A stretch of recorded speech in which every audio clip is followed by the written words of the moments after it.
কালকে আমাদের এক্সাম আছে, রোজা রেখে কি নকল করা যাবে? অসুস্থতা থাকা অবস্থায় গিয়ে রোজা রাখা ফরজ। লিখেছেন, আমি একজন ব্যবসায়ী, দোকান পরিচালনার কারণে নিয়মিত তারাবি পড়তে পারি না, তাতে কি আমার রোজার কোনো ক্ষতি হবে?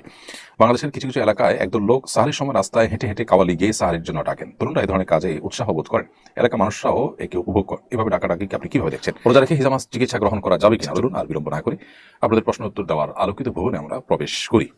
রোজা রেখে হিজামা চিকিৎসা গ্রহণ করা যাবে কিনা? রোজা রেখে হিজামা চিকিৎসা করতে পারবেন। নবী করিম সাল্লাল্লাহু আলাইহি ওয়াসাল্লাম রোজা রেখে হিজামা চিকিৎসা নিয়েছেন, সেই জায়গা থেকে আপনি রোজা রেখে হিজামা চিকিৎসা করতে পারবেন। এমনি মঈনুল হক আপনি লিখেছেন, আমি একজন ব্যবসায়ী, দোকান পরিচালনার কারণে নিয়মিত তারাবি পড়তে পারি না, তাতে কি আমার রোজার কোনো ক্ষতি হবে? ভাই মঈনুল হক, আপনি দোকান পরিচালনা করার কারণে তারাবি পড়তে পারেন না। এক্ষেত্রে আপনার দোকানে যদি একাধিক লোক থাকে তাহলে সেক্ষেত্রে পালাবদল করে আপনারা তারাবি পড়বেন। ব্যবসায়ীদের বিভিন্ন শপিং মলে, মার্কেটে তাদের সুবিধার্থে একাধিক টাইমে তারাবি নামাজ হয়ে থাকে। সো সেই তারাবি নামাজে কখনো আপনি গেলেন, কখনো আপনার কর্মচারী পাঠালেন, কখনো সহকর্মীকে পাঠালেন, এভাবে পাল্টাপাল্টি করে আপনি পড়ার চেষ্টা করা উচিত। আর যদি কোনো কারণে সেটা করতে না পারেন তো একাকি আপনি তারাবি পড়লেও আপনার তারাবি আদায় হয়ে যাবে। ফাহিমা খাতুন আপনি লিখেছেন, কালকে আমাদের এক্সাম আছে, রোজা রেখে কি নকল করা যাবে? ইন্না লিল্লাহি ওয়া ইন্না ইলাইহি রাজিউন। এমনিতেই তো নকল করা গুনাহের কথা। একজন ইমানদার, একজন মুসলমান, তিনি পরীক্ষা নকল করতে পারেন না, এটা গুনাহ, আল্লাহ আমাদের জন্য হারাম করেছেন। সেখানে রোজা রেখে রমজান মাসে সেটি করলে তার অপরাধের ভাবে তার বেশি হবে, সন্দেহাতীতভাবে রোজার সম্মান নষ্ট হবে। যে মাসটা গুনাহ ত্যাগের মাস, সেই মাসে গুনাহ করাটা হবে একরকম বিদ্রোহের মতো অপরাধ। সো অবশ্যই আল্লাহকে ভয় করা উচিত। বাংলাদেশের কিছু কিছু এলাকায় একদল লোক সাহারির সময় রাস্তায় হেঁটে হেঁটে কাওয়ালি গিয়ে সাহারির জন্য ডাকেন। তরুণরা এই ধরনের কাজে উৎসাহ বোধ করেন, এলাকার মানুষরাও একে উপভোগ করেন। এভাবে ডাকাডাকি আপনি কিভাবে দেখছেন?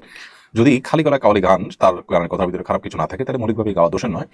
আর এভাবে ডাকাডাকিতে মাইকে আপনার যে উচ্চস্বরে ডাকাডাকি হয়ে থাকে সেটার তুলনায় এটা সহনীয়, এবং এটাতে যারা রোজা রাখবেন না, অন্য ধর্মাবলম্বী কিংবা অসুস্থ ব্যক্তি কিংবা ঋতুবতী নারী বা শিশু, তাদের যে খুব বেশি ডিস্টার্ব হয় তাও না।